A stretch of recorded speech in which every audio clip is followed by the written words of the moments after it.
how to add your digital documents and DigiLocker. First of all આપણે જાશું ડિગીલોકર download કરશું. જેને નહીં કર્યું હોય એ પ્લે સ્ટોર ઉપર ગૂગલ ઉપર જઈને ડિગીલોકર ડાઉનલોડ કરી શકે છે. પ્લે સ્ટોરમાં તમે જાશો તો તમે જોઈ શકો છો તમારા પ્લે સ્ટોરમાં અહીંયા ડિગીલોકર તમે નાખશો તો આવી જશે. આ રહ્યું. આ એપ આપણે ઇન્સ્ટોલ કરવાની છે. જેને ઓલરેડી ઇન્સ્ટોલ કરી લીધી હોય એને ઓપન કરવાની છે. ઓપન કરશો એટલે આ રીતનું તમારું પેજ આવી જશે. જેને નહીં ઇન્સ્ટોલ કરેલી હોય એ એનું સાઇન અપ કરી શકે છે.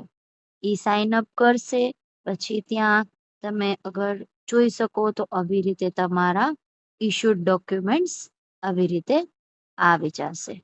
ઓકે, બાકી you can go on વેરીફેબલ credentials.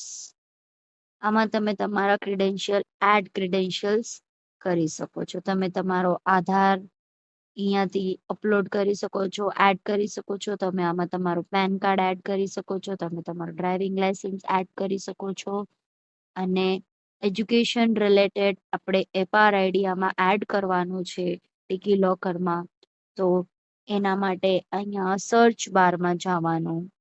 Search બારમાં જઈને અહીંયા સર્ચ ફોર ડોક્યુમેન્ટ્સ અહીંયા ટાઈપ કરવાનું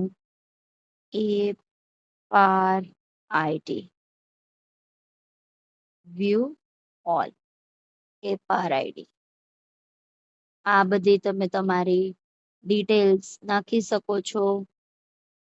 આમાં તમે જોઈ શકો છો કે name, date of birth, gender, identity value એટલે તમારો GR નંબર. તમને જે તમારા કોલેજના રિસિપ્ટમાં ફોર્મમાં જે તમારો GR નંબર હશે એ તમે તમારે અહીંયા નાખવાનું રહેશે. Select identity type.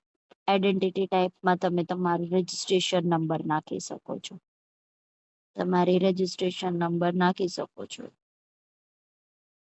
આમાં અગર તમે તમારો રોલ નંબર નાખો, એનરોલમેન્ટ નંબર નાખો, જી નાખો એ તમારે તમારો અહીંયા નંબર નાખવાનું રહેશે. Select admission year 2025. I am student at. તમે તમારો યુનિવર્સિટીનું નામ અહીંયા નાખવાનું રહેશે.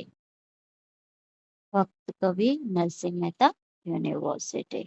ગેટ ધ ડોક્યુમેન્ટ ઉપર ક્લિક કરવાનું. Fetching the documents.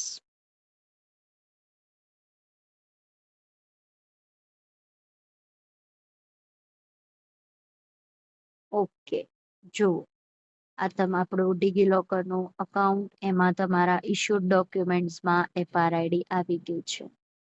આમાં તમે ક્લિક કરશો એટલે આ તમારો FRID દેખાશે. Ready friends? Thank you.